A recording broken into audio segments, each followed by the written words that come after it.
يرفع الله الذين آمنوا منكم والذين أوتوا العلم درجات.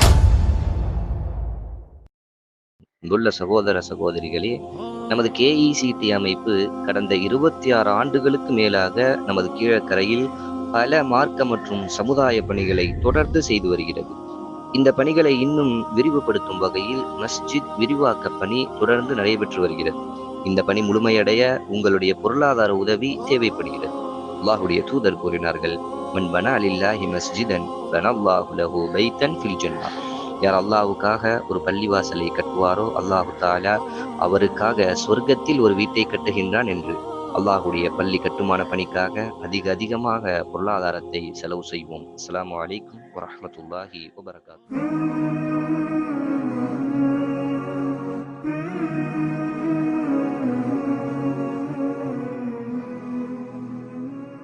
அஸ்ஸலாமு அலைக்கும் வரஹ்மத்துல்லாஹி வபரகாத்துஹு. இன்னல் ஹம்தலில்லாஹி வஹ்தா அஸ்ஸலாத்து வஸ்ஸலாமு அலா மன் லா நபிய்ய பஅதா அம்மா பஅத். அன்பார்ந்த அல்லாஹ்வின் நல்லடியார்களே, உலூமுல் ஹதீஸ் என்று சொல்லப்படக்கூடிய புத்தகத்திலிருந்து ஹதீஸ்களை சம்பந்தமான விஷயங்களை நாம் தொடர்ச்சியாக பார்த்து வருகின்றோம். இறுதியாக ஒரு ஹதீஸை ஸஹீஹ் லிதாத்திஹி, அதாவது ஆதாரபூர்வமான ஹதீஸிலேயே சிறந்த தரத்தில் கொண்டு வந்து வைக்க வேண்டும் என்றால் முதலாவதாக 2 நிபந்தனைகளை பார்த்தோம். ஒன்று, அறிவிப்பாளர் தொடர் துண்டிக்கப்படாமல் இருக்கணும். அதுல நடுவில் ஒரு ஆள் காணா போயிருக்காம அந்த வரிசை, அந்த சனது இஸ்னாத் அது தெளிவாக இருக்கணும். ஒன்று. 2வது, அதை அறிவிக்கக்கூடிய அந்த ஒவ்வொரு அறிவிப்பாளரும் அவருடைய வரலாற்றை புரட்டும் போது அவர் நம்பகத்தன்மை வாய்ந்தவர் என்று அறிஞர்கள் அவரை பற்றி எழுதியிருக்க வேண்டும். அவருடைய வரலாற்றுல அவரை பற்றி நம்பகத்தன்மையானவர் என்றும் எழுதியிருக்க வேண்டும். பிரச்சனை வந்தா அது வேற டைப்புக்கு போயிடும். இந்த 2வது. 3வது, மனன சக்தி உடையவராக அவர் இருக்கணும்.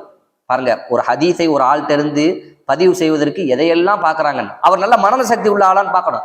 மனன சக்தி குறைவாக இருந்த ஒரு ஆள் ஹதீஸை அறிவித்தால் அது பலகீனம்.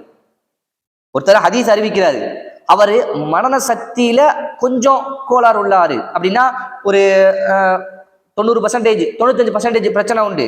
அதாவது 95% நல்ல மனன சக்தி உண்டு, 5% பிரச்சனை உண்டு, 10% பிரச்சனை உண்டு அப்படின்னா அந்த மனன சக்தியை வைத்து ஹதீஸ்களை பலகீனப்படுத்துவாங்க. அவர்கிட்ட அந்த பிரச்சனை இருக்கு, அதனால அவர்கிட்ட சரியான முழுமையான செய்தி கிடைக்காது என்பதற்காக. 3வது, மனன சக்தி. 4வது, தான் ஒரு செய்தியை அறிவிக்கக்கூடிய ஒரு நபர் தன்னை விட பலமான ஒரு மனிதருக்கு மாற்றமாக அறிவிக்க கூடாது. அப்படின்னா இப்ப நம்ம பார்த்தோம்ல மேல, நம்பகத்தன்மை வாய்ந்தவரா, மனன சக்தி நிறைந்தவரா, இப்படி இருக்கும்போது மனன சக்தியில முன்ன பின்ன வரும், ஒருவருக்கும் இன்னொருவருக்கும் நம்பகத்தன்மையில கொஞ்சம் முன்ன பின்ன வரும். இப்படி இருக்கும்போது நான் இருக்கேன், வரலாற்றுல என்னை விட மனன சக்தியில சிறந்த ஒருத்தர் இருப்பாரு, நம்பகத்தன்மையில சிறந்த ஒருத்தர் இருப்பாரு. அவர் ஒரு செய்தியை கூடாதுன்னு அறிவிச்சிருப்பாரு. இப்ப நான் ஒரு செய்தியை கூடும்னு அறிவிச்சேன் அப்படின்னா என்கிட்ட பலகீனப்படுத்துறதுக்கான வேற எந்த காரணமும் இல்லாட்டாலும் நான் என்னை விட ஆதாரபூர்வமான பலமான ஒருத்தருக்கு மாற்றமா அறிவிக்கிறேன் அப்படிங்கிறதுக்காக என்னை விட்டுருவாங்க. கூடுன்னு அவர் சொன்னாரா இல்லையா, அதை எடுத்துருவாங்க. ஏன்னா அவர் என்னை விட நண்பகத்தன்மையிலேயோ ஏதோ ஒரு விஷயத்துல என்னை விட பலமான ஒரு மனிதர். இப்படி பலமான ஒரு மனிதருக்கு மாற்றமாக அறிவித்தால் அது பலகீனமா போயிடும். அப்படியே அறிவிக்காம இருக்கணும், அது சஹீஹ் லிதாத்திஹியா இருக்கணும்னா. கடைசி ஒண்ணு, ஹதீஸ்களில் இருக்கக்கூடிய இல்லத் அப்படின்னா ஹதீஸுக்குள்ள மறைஞ்சிருக்கக்கூடிய, அது ஹதீஸ்ல இருக்கலாம் அல்லது சனதுகள்ல இருக்கலாம், மறைவான ஒரு பிரச்சனை. இது என்ன சொல்லுவாங்கன்னா, ஹதீஸ் கலையை படித்து அதிலேயே ஊறி போன அந்த அறிஞர்கள் இருக்காங்கல்ல, அவங்களுக்கு அந்த ஹதீஸை, அந்த மத்தனை, அந்த சனதையும் பார்க்கும்போது அது விளங்கும். நம்மளுக்கு அது புரியாது. ஹதீஸ்களை படித்த அந்த அறிஞர்கள் இருக்காங்கல்ல, அவங்களுக்கு ஒரு ஹதீஸ அதனுடைய மத்தனையோ அதனுடைய சனதையோ பார்க்கும்போது அதுல ஒரு பிரச்சனை இருக்கிறது தோன்றும், அவங்களுக்கு தெரியும். அதற்கு பேர் தான் இல்லத் அப்படிம்பாங்க. அது சும்மா கற்பனையில வர்றதல்ல, சும்மா தோன்றது சொல்றதல்ல, அது அப்படி ஒரு பிரச்சனை அவங்களுக்கு விளங்கும். அது அவங்க அறிஞர்களுக்கு மத்தியில பேசப்பட்டு அந்த பிரச்சனை ஊர்ஜிதப்படுத்தப்பட்டால், ஆமா இதுல பிரச்சனை இருக்கு அப்படின்னா அதுவும் சஹீஹ் லிதாத்திஹி என்கின்ற தரத்துல இருந்து இறங்கிடும். அப்ப அந்த பிரச்சனையும் இல்லாமல் இருக்கணும். அறிவிப்பாளர் வரிசை துண்டிக்கப்படாமல் இருக்கணும். அறிவிக்கக்கூடிய ஒவ்வொரு மனிதரும் நம்பகத்தன்மை வாழ்ந்தவராக இருக்கணும். அறிவிக்கக்கூடிய ஒவ்வொரு மனிதரும் மனன சக்தியில நல்ல இடத்துல இருக்கணும். அறிவிக்கக்கூடிய அதே ஒவ்வொரு மனிதரும் தன்னை விட பலமான ஒருவருக்கு மாற்றமாக அறிவிக்க கூடாது. அதே மாதிரி ஹதீஸ்களை ஆய்வு செய்யக்கூடிய அந்த அறிஞர்களுக்கு தெரியக்கூடிய இந்த இந்த சின்ன சின்ன பிரச்சனைகள், ஹதீஸ்களை ஒளிஞ்சிருக்கக்கூடிய சின்ன பிரச்சனைகள், அதுவும் இல்லாமல் இருக்கணும்.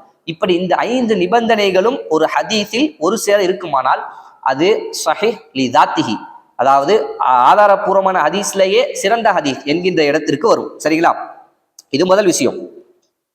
இது சஹீஹ் லி தாத்திஹி என்று சொல்லப்படக்கூடிய ஹதீஸ். அடுத்ததா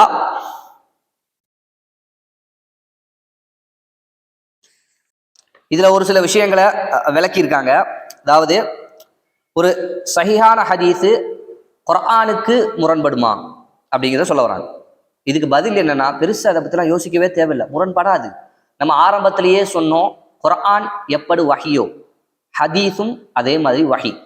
எப்போ ஒரு ஹதீஸ் ஆய்வு செய்யப்பட்டு படிக்கப்பட்டு சோதிக்கப்பட்டு கடைசியில இது சஹீஹான ஹதீஸ் என்று ஒரு ஹதீஸ் பதிவு செய்யப்படுதோ அப்பயே விளங்கிடணும், இந்த ஹதீஸ் ஒருபோதும் வேற ஒரு ஹதீஸுக்கோ அல்லது வேற ஒரு வசனத்துக்கோ முரண்படாது.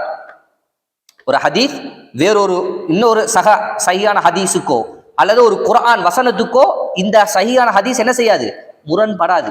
முரண்படுற மாதிரி தோணும், நம்ம படிக்கும் போது முரண்படுவது மாதிரி தோணும் நமக்கு.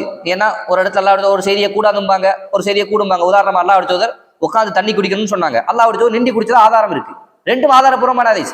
எப்படி புரியணுங்கிறதா இங்க விஷயமே தவிர, அல்லாஹ்வுடைய தூதர் உட்காந்து குடிக்கணும் தானே சொன்னாங்க, அப்ப நின்று குடிக்கணும் வரக்கூடிய செய்தி பலகீனமானது. இப்படி லாஜிக்கா யோசிச்சு புத்திக்கு வர்ற மாதிரி ஹதீஸ் அணுகக்கூடாது. அந்த ஹதீஸும் என்னன்னு சொல்லப்படுறாங்க அறிஞர்களால், ஆதாரபூர்வமான ஹதீஸும் சொல்லப்படுது. அப்படியே அது ரெண்டு ஹதீஸை ஏறு. அல்லாஹ்வுடைய தூதர் உட்காந்து குடிக்கணும் ஹதீஸ் ஆதாரபூர்வமான ஹதீஸ் இருக்கு, நின்று அல்லாஹ்வுடைய தூதர் குடிச்சதாகவும் ஆதாரபூர்வமான ஹதீஸ் இருக்கு. ரெண்டையும் ஜம்மு பண்ணி என்ன அறிஞர்கள் முடிவு கூறுவாங்க அப்படின்னா, அது ரெண்டையும் வச்சு எப்படி சட்டம் சொல்வது, உட்காந்து குடிக்கிறது சுன்னா சிறந்தது, நன்மையை பெற்றுத்தரும். முடியாத நேரத்துல உட்காந்து குடிக்க முடியாத ஒரு சூழல் இருக்கு அப்படின்னா நின்று குடிப்பதற்கு அனுமதி உண்டு என்கின்ற இடத்திற்கு ரெண்டையும் சேர்த்து அறிஞர்கள் அந்த இடத்துக்கு வருவாங்க. இப்படித்தான் ஒரு ஹதீஸ் குர்ஆனுக்கு முரண்படுவது மாதிரி தோன்றினாலோ அல்லது ஒரு ஹதீஸ் வேறொரு ஹதீஸுக்கு முரண்படுவது மாதிரி தோன்றினாலோ அந்த ரெண்டையும் இணைத்து இப்படித்தான் முடிவுக்கு வரணுமே தவிர, ரெண்டு முரண்படுது ஒன்னை ஏத்துக்கணும் இன்னொன்னு மறுக்கணும் என்கின்ற இடத்துக்கு வரக்கூடாது என்கின்ற விஷயத்தையும் நாம் தெரிந்து கொள்ள வேண்டும். இன்ஷா அல்லாஹ் வரக்கூடிய நாட்களில் மீதம் இருக்கக்கூடிய செய்திகளையும் தெரிந்து கொள்ளக்கூடிய மக்களாக அல்லாஹ் தஆலா நம் அனைவரையும் ஆக்கி அருள் புரிவானாக. வ ஆகிரு தஅவானா அல்ஹம்துலில்லாஹி ரப்பில் ஆலமீன். அஸ்ஸலாமு அலைக்கும் வரஹ்மத்துல்லாஹி வபரகாத்துஹு. يرفع الله الذين آمنوا منكم والذين أوتوا العلم درجات.